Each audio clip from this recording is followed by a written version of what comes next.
منافقت کوو موږ داسې چې موږ کلیام چې کوم منافقت کوو هغه موږ ته بالکل هم صحیح ښکاري. موږ وایو چې بس دا منافقت بالکل هم ټیک دی. منافقت داسې دی. زه اول دا کوېسچن تا نه کوم، که چېرته زموږ کور کې یا ستاسو کور کې که چېرته د چا ډیلیوري وي، د چا فیمیل وي، د چا خور وي، د چا لور وي، یا د چا کور وله وي، که هغه نورمل ډیلیوري کېږي، بچی کېږي، زه ایز ا میل ډاکټر زه کار کوم، زه سړی یم، ته هغه ما ته د ډیلیوري دپاره راولي چې دغه بچی کېږي.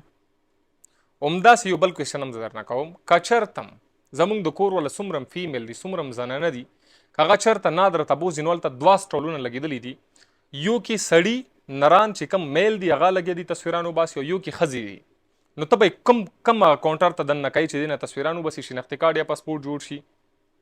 ډیفینیټلی همدا خبره ده چې ته وایې چې نه دا ښځې ټیک دي چې دا دې تصویر وباسي. خو موږ منافقت دې ځای کې کوو چې موږ اکثر داسې خلک شته دي چې هغه وایي چې ټیک دی زما چې کومه ډیلیوري دی دا د فیمیل کوي، زما چې کوم د تصویران یا پاسپورټ جوړول دي دا د څوک کوي، فیمیل کوي.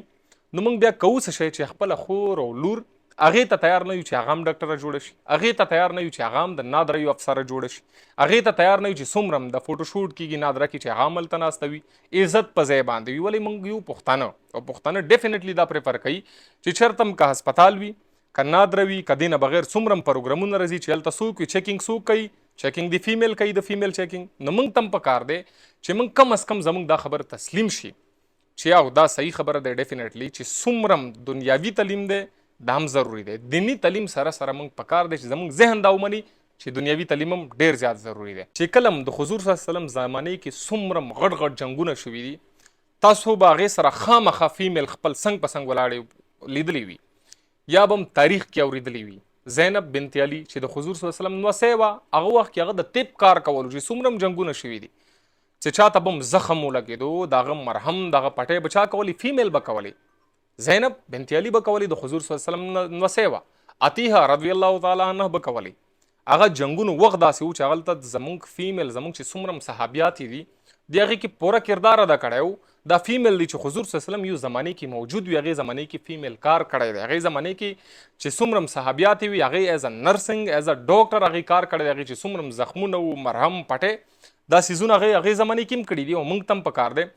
یو بل مثال درکم چې دینی تعلیم سره سره دنیوي تعلیم ولې ضروري دی. یو بل مثال زه درکوم، مفتی تقي عثماني صاحب چې د پاکستان ډېر یو ښه نوم دی پاکستان کې، خو ډېرو خلکو ته دا پته نشته چې پاکستان کې نه د مفتی تقي عثماني صاحب غونډې دنیا کې ډېر ښه نوم دی.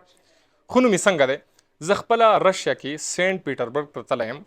چې کله هم ته سینټ پیټربرګ ته لاړ شي، هلته چې کله هم ته پاتې شي که نه، نو تا ته پته ولګي هغه ځای کې د مفتی تقي عثماني صاحب خپل ځای دی. چې کله هم هغه د راځي که نه، نو پوره ځای ورته بندوي. ولې که مفتی تقي عثماني صاحب چېرته هم صرف دین رانیولی وه، صرف عالم وه، پاکستان نه بهر وتلی نه و، نو دا به هیچ هم نه پېژندو.